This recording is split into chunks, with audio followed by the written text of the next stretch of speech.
खुलुमबाय आं रैरुब नार्जारी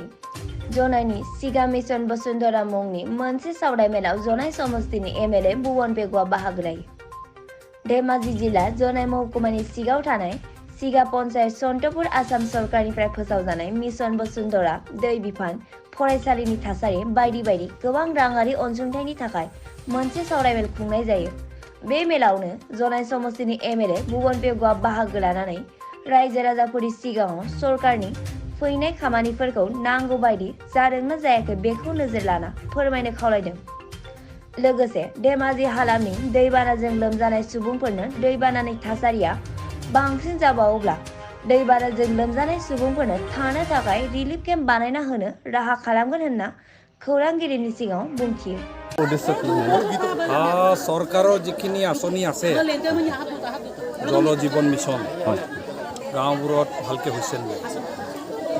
अरुणोदय आसनीबूर प्रकृतार्थत हिताधिकारी पाइसे नै बृद्ध पेन्शन पोৱা मानुह कोनबा थाकी गइसे नेকি पाबलगिया सचा अर्थ विधवा पेन्शन आमार दिव्यांग पेन्शन कोनबा पाबलै थाकी गइसे नेকি सरकारी आसनी एनरेगा भालके चलिसे नै PMAY घर दुखिया मानुह सचा अर्थ दुखिया मानुह कोनबा নোপোৱাকে আছে নেকি और सरकारों चाउल दिया 5 केजी भालके पाइसे ना गाँवलिया मानुह এইবোৰ গোটেইখিনি আৰু পেডি প্ৰকিউৰমেণ্ট ধান আমাৰ চৰকাৰে 1950 টকাত ক্ৰয় কৰিম কৈছে এই ধানটো বিক্ৰী কৰাৰ কাৰণে ৰেজিষ্ট্ৰেশ্যনটো আমাৰ কৃষকে কৰিছে নাই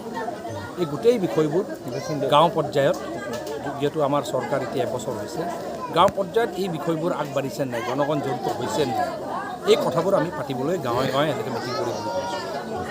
বনাবলৈ সাৰ্ভে কৰিব দিছোঁ এতিয়া আমি কৰিম এতিয়া 2 বছৰ কৰোনাৰ কাৰণে স্তব্ধ আছিলে চৰকাৰবোৰ আমাৰ অৰ্থনৈতিকভাৱে চৰকাৰ গোটেই ব্যৱস্থাটোৱেই গোটেই পৃথিৱীজোৰা মহামাৰী চলি আছিলে এতিয়া চৰকাৰ আমাৰ ভালকৈ চলিছে এতিয়া আমাৰ আমি ৰাস্তাবোৰ নহয় এটা বস্তু চৰকাৰক মই ধন্যবাদ জ্ঞাপন কৰিছোঁ এটা সময়ত গোটেই ভাৰতবৰ্ষত নিউজত অসমৰ নিউজত বানপানী বুলি ক'লে প্ৰথম ধেমাজি আৰু জোনাইৰ কথা ওলায় এইবাৰ কিন্তু জোনাইত বা ধেমাজিত এনেকৈ ডাঙৰ বিৰস্ত একো হোৱা নাই ৰাস্তা পদূলি ছিগি মথাউৰি ছিগি গোটেই বিৰস্ত একো হোৱা নাই এইটো এটা বৰষুণটো অস্বাভাৱিকভাৱে বেছিকৈ দিছে তাৰ কাৰণে জেগা জেগা পানী বেছি হৈছে কিন্তু মথাউৰি ছিগি যেনেকৈ আগত বেৰা চাপৰিত বহুত এটা বিৰস্ত হৈ গাঁৱকে গাঁও সহায় লৈ গ'ল বা খহনীয়া তেনেকৈ বহুত গাঁও দুৰ্যোগ হৈ গ'ল এনেকুৱা ধৰণৰ কথাবোৰ ওলোৱা নাই আৰু সেইটোৰ কাৰণে আমি যোৱা 1-1.5 বছৰ ধৰি চৰকাৰে যিখিনি আঁচনি দিছে আপোনাৰ গৰাখহনীয়া বানপানীৰ ৰোধৰ কাৰণে এইখিনি প্ৰপাৰলি ভালকৈ হৈ আছে এইকাৰণে চৰকাৰক মই ধন্যবাদ জ্ঞাপন কৰিছোঁ। আজিলৈকে শুনিবলৈ পাইছে আজি ধেমাজি জিলা এইখিনি মিডিল জনায়ত জামুগুৰি গাঁৱৰ ইফালেখিনি বহুত বানপানী হৈছে কিন্তু পুলিচ প্ৰশাসনে ৰিলিফৰ কোনো ব্যৱস্থা লোৱা নাই মানে সেই অন্তৰ্গত আমি অৱগত আমি বিষয়টো মনিটৰ কৰি আছোঁ হয় পানীটো অস্বাভাৱিক হৈছে কিন্তু এনেকৈ এতিয়ালৈকে আমি খবৰ লৈ আছোঁ যদি আৰু অলপ চিটুৱেশ্যনটো বেয়া হৈ যায় ৰিলিফ চিলিফ গোটেইখিনি আমি ব্যৱস্থা কৰিম।